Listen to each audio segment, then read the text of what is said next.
नमस्कार दोस्तों, जीके जी डिस्कशन में आप लोग का स्वागत है। तो जैसा कि आप लोग जानते हैं कि हम जो है आप लोग के लिए बिहार एसएससी इंटर लेवल का साइंस का जो है वो सेट प्रैक्टिस लेके आते हैं। 20 क्वेश्चन का सीरीज लेके आते हैं। तो इस सीरीज का जो है वो आज 12 नंबर का क्लास है। सीरीज का जो है वो 12 नंबर का क्लास है। तो आप लोग जो है वो इसी तरह से देखते रहिए क्लास को और नोट्स अच्छे तरीके से जो है बनाते रहिए, ठीक है। क्योंकि नोट्स बिना बनाए जो है वो कोई गुजारा नहीं होने वाला, ठीक। तो चलिए क्वेश्चन की ओर। आप लोग जिस टाइम ना देखते हैं उसी टाइम नोट्स बना लीजिए। पहला क्वेश्चन कह रहा है ना कि निम्न में से कौन सा प्रोटीन संश्लेषण से संबंधित है। प्रोटीन संश्लेषण से कौन संबंधित है? क्या राइबोसोम या लाइसोसोम या गोल्जी उपकरण या इनमें से कोई नहीं। प्रोटीन संश्लेषण यहाँ लाइसोसोम हो जाएगा। प्रोटीन संश्लेषण के लिए जो है वो कौन संबंधित है? क्या राइबोसोम है या लाइसोसोम या गोल्जी उपकरण है? तो प्रोटीन संश्लेषण के लिए जो है वो राइबोसोम जो है संबंधित है। प्रोटीन संश्लेषण से कौन संबंधित है? तो राइबोसोम। राइबोसोम। माइटोकॉन्ड्रिया क्या करता है? तो माइटोकॉन्ड्रिया जो है वो ऊर्जा का निर्माण करता है। उसके फलस्वरूप जो है वो 38 एटीपी ऊर्जा का निर्माण होता है, जिससे हम लोग फिर ग्लूकोज बनता है, जिससे हम लोग को फिर ऊर्जा मिलती है। लाइसोसोम को क्या कहा जाता है? तो लाइसोसोम को जो है इसको आत्महत्या की थैली कहा जाता है। आत्महत्या की लाइसोसोम को आत्महत्या की थैली कहा जाता है। चलिए अगला क्वेश्चन। अगला 2 नंबर का रहा है कि कोशिका में उपस्थित प्लाज्मा झिल्ली बना होता है। कोशिका में जो प्लाज्मा झिल्ली होता है, हर एक कोशिका के बाहरी सबसे बाहरी परत को क्या कहते हैं? तो सबसे बाहरी परत को प्लाज्मा ये कहते हैं। कोशिका में उपस्थित प्लाज्मा झिल्ली बना होता, मतलब वो झिल्ली किसका बना होता है? जिससे कोशिका जो है, कोशिका के अंदर जितने भी पदार्थ होते हैं वो जो होता है उसके अंदर सेफ से आराम से रहता है। तो ये जो झिल्ली होता है, जैसे कि ऐसा कोशिका है तो इसके चारों बगल एक जो होता है वो झिल्ली टाइप का होता था। ये झिल्ली किसका बना होता है? क्या प्रोटीन का या वसा का या लिपिड का या ए किसका बना होता है? प्रोटीन। कोशिका में उपस्थित प्लाज्मा झिल्ली जो होता है वो किसका बना होता है? तो ये जो होता है वो प्रोटीन एवं लिपिड का। प्रोटीन एवं लिपिड का। तो ये प्रोटीन एवं लिपिड का, तो इसमें दे रहा है ए एवं सी दोनों। ए एवं सी दोनों। ए एवं सी दोनों, मतलब यहाँ पर हम ए भी लिख देते हैं। ए और बी दोनों, और बी दोनों। तो इसका आंसर क्या हो जाएगा? इसका जो हो जाएगा ए और बी दोनों, मतलब प्रोटीन का भी बना होता है और ये जो होता है सॉरी ए और सी होगा। ए और सी, ए और सी, प्रोटीन और लिपिड दोनों। प्रोटीन और लिपिड, प्लाज्मा झिल्ली जो बना होता है वो प्रोटीन और लिपिड दोनों का, प्रोटीन और लिपिड दोनों का बना होता है, ठीक है। अगला क्वेश्चन। अगला कह रहा है कि अमीबा एवं प्रोटोजुआ किस जगत के अंतर्गत आते हैं? अमीबा एवं प्रोटोजुआ जो होता है वो किस जगत के अंतर्गत आते हैं? क्या प्रोटिस्टा के या मोनेरा या प्लांटी या इनमें से कोई नहीं। अमीबा एवं प्रोटोजुआ जो होता है वो किस जगत के अंतर्गत आते हैं? तो ये जो होता है वो प्रोटिस्टा जगत के अंतर्गत आते हैं। प्रोटिस्टा जगत के अंतर्गत आते हैं। जीवधारियों का वर्गीकरण जब आप पढ़िएगा ना तो ये सब पढ़ने को मिलेगा, ठीक है। मोनेरा, प्रोटिस्टा, ये सब जो है पढ़ने को मिलता है। तो प्रोटिस्टा जगत के अंतर्गत आते हैं। प्रोटिस्टा जगत के अंतर्गत जितने भी जंतु आते हैं वो एक कोशिकीय होते हैं। कैसा होते हैं? एक कोशिकीय होते हैं। एक कोशिकीय होते हैं। एक कोशिकीय मतलब एक टाइप के कोशिका से बना होता है। प्रोटिस्टा जगत के अंतर्गत जितने भी जीव आते हैं, छोटा छोटा सब आता है। अगला क्वेश्चन है 4 नंबर कि निम्न में से कौन सा उभयचर नहीं है? उभयचर नहीं है। उभयचर हम किसको कहते हैं? जो जल एवं स्थल दोनों पर जो है वो सरवाइव कर सकता है अच्छे तरीके से। तो उभयचर हम किसको कहते हैं? जो जल और स्थल दोनों पर रहता है। जल और स्थल दोनों पर रहता है। तो क्या मेढक को आप नहीं देखते? कभी कभार पानियों में रहता है, कभी जमीन पे भी रहता है। मेढक, टोन, सैलमन, और समुद्री घोड़ा, इनमें से कौन है जो एगो गलत होगा, जो कि वो उभयचर नहीं है, मतलब ये स्थल और जल दोनों पर नहीं रहता है। तो ये जो हो जाएगा वो समुद्री घोड़ा, क्या हो जाएगा, समुद्री घोड़ा। ये खाली पानी में रहता है, कहाँ रहता है, खाली पानी में। मेढक, टोंड और सैल्मन ये सब जो है वो जमीन और पानी दोनों पर, मतलब जल और स्थल दोनों पर रहता है। तो ये क्या पूछ रहा है कि उभयचर नहीं है, तो उभयचर जो है वो समुद्री घोड़ा हो जाएगा। ठीक है, अगला क्वेश्चन। अगला 5 नंबर का रहा है कि कौन सा जंतु स्तनपायी नहीं है। कौन सी जंतु जो है वो स्तनपायी नहीं है। तो क्या सील हो जाएगा, या वेल, या मगरमच्छ, या डॉल्फिन। कौन सी जंतु जो है वो स्तनपायी नहीं है। तो ये जो हो जाएगा वो मगरमच्छ। कौन सी जंतु स्तनपायी नहीं है, मगरमच्छ जो है वो स्तनपायी नहीं है। ठीक है, अगला क्वेश्चन। अगला कह रहा है कि इनमें से H2SO4 किसका सूत्र होता है। इनमें से H2SO4 किसका सूत्र होता है। क्या सल्फ्यूरिक एसिड का, या क्षारक होता का, या नीलत होता का, या म्यूरिएटिक अम्ल का। इनमें से H2SO4 जो है वो किसका फॉर्मूला है। तो H2SO4 किसका है, तो हमें आसान क्वेश्चन है। तो सल्फ्यूरिक अम्ल का। किसका है, सल्फ्यूरिक अम्ल। अम्लों का राजा किसको कहा जाता है, अम्लों का राजा। तो अम्लों के राजा के नाम से इसको जाना जाता है, अम्लों के राजा।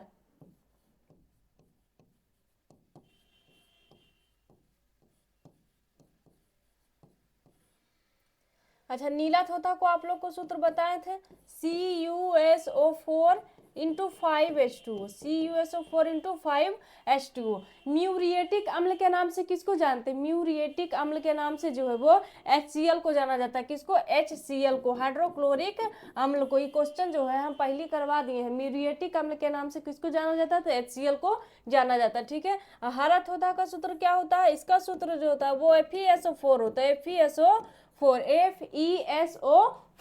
और उजला थोथा हम बताए थे कि ZnSO4 इंटू 7H2O, ZnSO4 उजला थोथा। ये तीनों जो है याद रखिएगा अच्छा तरीके से,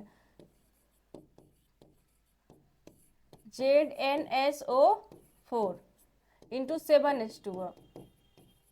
तो उजला थोथा का हो गया ZnSO4 इंटू 7H2O, और नीला थोथा का हो गया CuSO4 इंटू 5H2O, और जो हरा थोथा का FeSO4 इंटू FeSO4। और म्यूरिएटिक अम्ल को जो है वो और एक नाम क्या है, तो HCl, हाइड्रोक्लोरिक अम्ल को जो म्यूरिएटिक अम्ल के नाम से जाना जाता है। ठीक है, अगला क्वेश्चन है कि वह प्रक्रिया जिसके माध्यम से किसी पदार्थ की भौतिक स्थिति गैसीय चरण से तरल चरण में बदलता है। वह प्रक्रिया जिसके माध्यम से किसी भी पदार्थ की भौतिक स्थिति गैसीय चरण से तरल, मतलब गैस से तरल, मतलब द्रव अवस्था में बदलता है, गैस से तरल अवस्था में बदलना। तो कौन सा होगा, ऐसा किसमें होता है, ऑक्सीकरण में, या बाष्पीकरण में, या संघनन में, या उदरपातन में, या संघनन में, या उदरपातन में। तो ऐसा जो होता है वो किसमें होता है, तो संघनन में। इसमें क्या होता है, संघनन में जो होता है ये गैस से क्या होता है, गैस से द्रव में, गैस से द्रव में बदलाव, से द्रव में, गैस से द्रव में। ये जो होता है ये बाष्पीकरण का उल्टा होता है। बाष्पीकरण का क्या होता है, उल्टा होता है। बाष्पीकरण में क्या होता है, तो द्रव में, द्रव से मतलब तरल से गैस में।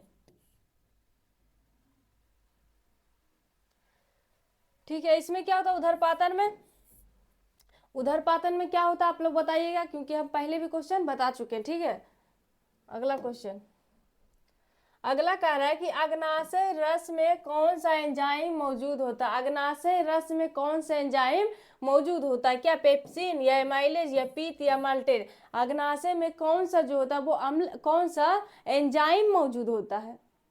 तो अग्नाशय में जो है वो एमाइलेज होता है। क्या होता है, एमाइलेज नाम का एंजाइम जो होता है अग्नाशय में उपस्थित होता है। अग्नाशय को, अग्नाशय में उपस्थित होता है। ठीक है, ये चारों जो एंजाइम है किसके लिए है, तो प्रोटीन तथा वसा के पाचन के लिए। प्रोटीन तथा वसा को जो है अगर हम लोग ज्यादा प्रोटीन लेते हैं, वसा लेते हैं, तो उसको अच्छे तरीके से पचाने में ये सब एंजाइम जो होता है, ये चारों का चारों एंजाइम सहायक होता है। ठीक है, अगला क्वेश्चन। अगला 9 नंबर का आ रहा है कि पित्ताशय से स्रावित रस का क्या नाम है। पित्ताशय से स्रावित रस का क्या नाम है। तो क्या पित्त रस है या लार है या हाइड्रोक्लोरिक एसिड या माल्टेज है? क्या है? पित्ताशय से स्रावित रस का क्या नाम है? तो पित्ताशय से स्रावित रस का जो है वो पित्त रस होता है। पित्ताशय से कौन सा रस निकलता है? तो पित्त रस। पित्ताशय से पित्त रस निकलता है, पित्ताशय से पित्त रस निकलता है। लेकिन ये पित्ताशय से स्रावित पित्त रस, हाँ पित्त रस हो जाएगा। ठीक है, ये कहाँ बनता है? तो ये यकृत में बनता है, यकृत में बनता है। लेकिन जमा कहाँ होता है? तो पित्ताशय में। पित्त रस जो होता है वो यकृत में बनता है, लेकिन जमा होता है कहाँ? पित्ताशय में। ठीक है, अगला क्वेश्चन है कि निम्न में से कौन सा एक त्वरण का मात्रक है? निम्न में से कौन सा एक त्वरण का मात्रक है? क्या मीटर सेकेंड या मीटर प्रति सेकेंड या मीटर प्रति सेकेंड स्क्वायर, या निम्न में से कोई नहीं? निम्नलिखित में से कौन सा त्वरण का मात्रक है? आप लोग बताइएगा कि त्वरण का मात्रक जो है वो इनमें से कौन सा है। ठीक है, तो ये इसका जो हो जाएगा मीटर पर सेकेंड, मीटर पर सेकेंड,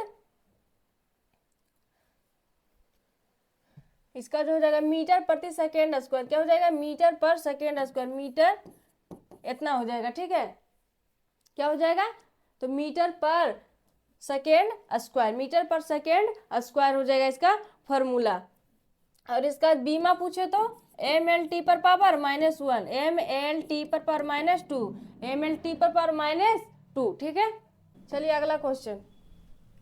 अगला कह रहा है कि निम्न में से कौन दाब का मात्रक होता है? निम्न में से कौन दाब का मात्रक होता है? दाब का मात्रक कौन है? इनमें से दाब का मात्रक कौन होता है? तो क्या ए हो जाएगा या बी या सी, कौन हो जाएगा?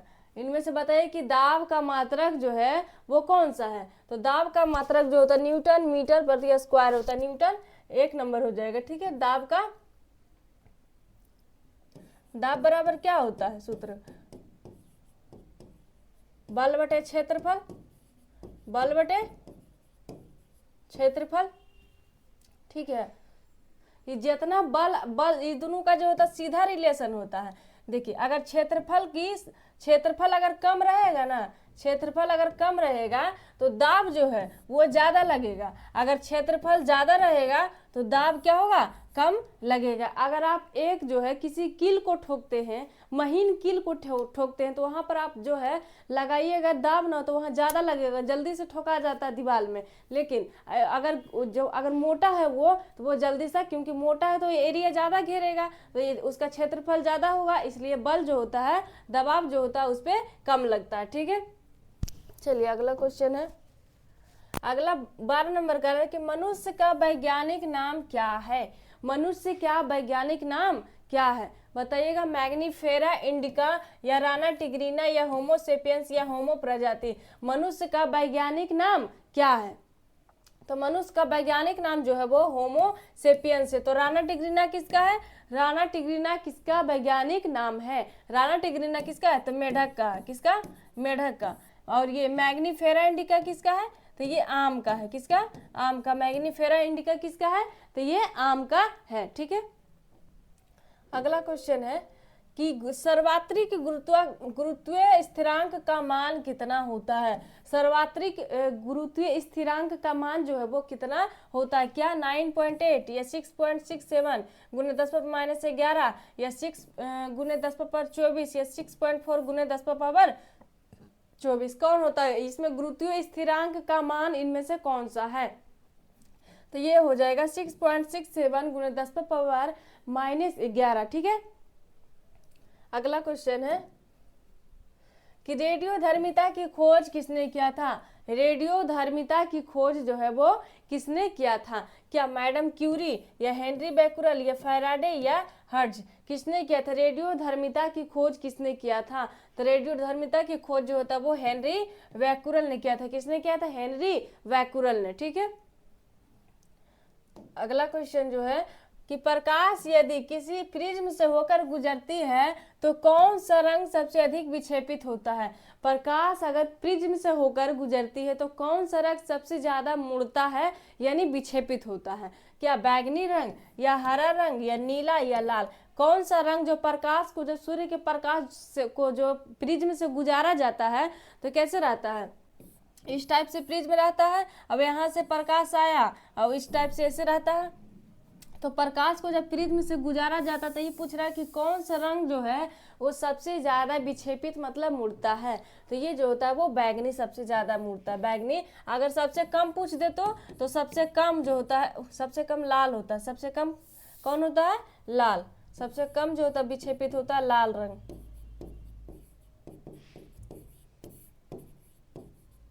ठीक है, अगला क्वेश्चन। अगला कह रहा है कि अत्यधिक ऊंचाई पर उड़ते हुए यात्रियों को आकाश किस रंग का दिखाई देता है? अधिक ऊंचाई पर उड़ते हुए आकाश, अत्यधिक ऊंचाई पर उड़ते हुए यात्रियों को, अगर यात्री जो है वो अधिक ऊंचाई पर चल जाता है तो उसको जो आकाश जो होता है वो किस रंग का दिखाई देता है? नीला या काला या लाल या पीला? किस रंग का दिखाई देता है?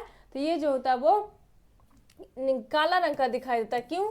क्योंकि जो है अधिक, जितना ऊंचाई पर आप चल जाइएगा अगर अधिक ऊंचाई पर, तो वहां पर वायुमंडल नहीं होता, यही कारण है कि ये जो होता है वो काला दिखता है। ठीक है,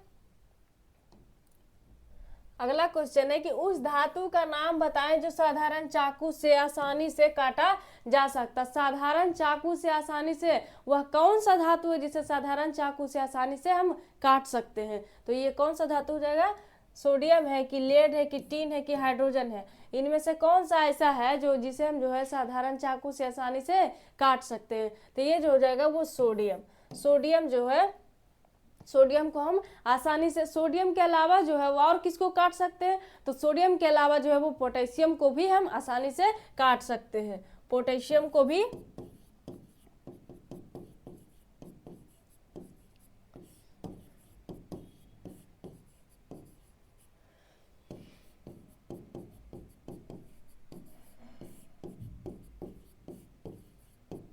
काट सकते हैं। ठीक है, पोटेशियम को भी। चलिए अगला क्वेश्चन है, 18 नंबर का आ रहा है कि उस कपड़े का नाम बताएं जिसका प्रयोग बुलेट प्रूफ जैकेट बनाने में किया जाता है। ये इस बार जो है वो बीपीएससी का क्वेश्चन है कि उस जो है कपड़े का नाम बताइए जिसका जो होता है वो बुलेट प्रूफ जैकेट बना होता है। तो ये लोहा का बना होता है या एल्यूमिनियम का या इस्पात का या केवलर का? किसका बना होता है? बुलेट प्रूफ जैकेट जो होता है वो किसका बना होता है, जिसको जो है हमारे जो है आर्मी लोग जो होता है वो पहनते हैं? तो ये जो होता है वो केवलर का बना होता है। वो कपड़ा का नाम क्या होता है? केवलर। क्या होता है? केवलर। बुलेट प्रूफ जैकेट जो होता है वो किसका बना होता है? केवलर का। अगला क्वेश्चन 19 नंबर है कि निम्न में से कौन सा तत्व सोलर सेल में प्रयोग किया जाता है? निम्न में से कौन सा तत्व सोलर सेल में प्रयोग किया जाता है? सोलर सेल मतलब बनाने के लिए इनमें से कौन सा तत्व है जिसका प्रयोग हम करते हैं? तो ये सिलिकॉन हो या सीरिया या एस्टाइटिन या वैनेडियम? किसका प्रयोग जो होता है वो सोलर सेल को बनाने में किया जाता है? तो सोलर सेल को बनाने में जो सिलिकॉन का प्रयोग किया जाता है, किसका किया जाता है? सिलिकॉन का प्रयोग किया जाता है। ठीक है, सोलर सेल क्या करता है? तो सूर्य से जो है वो सूर्य से जो होता है ऊष्मा ले करके और उसे क्या करता है? विद्युत ऊर्जा में बदलता है। क्या करता है? विद्युत ऊर्जा में बदल देता है। ठीक है, अगला क्वेश्चन, सोलर पैनल जो होता है यही सब का बना होता है। परमाणु रिएक्टर क्या है? इनमें से पूछ रहा है कि परमाणु रिएक्टर जो है, परमाणु रिएक्टर क्या है? तो क्या परमाणु बम निर्माण स्थल है या भारी पानी का तालाब है या यूरेनियम 238 का उत्सर्जक है या आणविक भट्टी है? तो परमाणु रिएक्टर क्या है? तो क्या है ये? परमाणु रिएक्टर एक आणविक भट्टी है। क्या है? परमाणु रिएक्टर एक आणविक भट्टी में। अगर पूछ दे कि वर्तमान में भारत में कितने परमाणु रिएक्टर हैं, तो वर्तमान में भारत में 22 परमाणु रिएक्टर कितने हैं? तो 22 है। ठीक है, तो आज का मेरा 20 क्वेश्चन जो है समाप्त हो गया है। तो आप लोग को मेरा सेशन कैसा लगता है कमेंट में ज़रूर बताइएगा। ठीक है, धन्यवाद।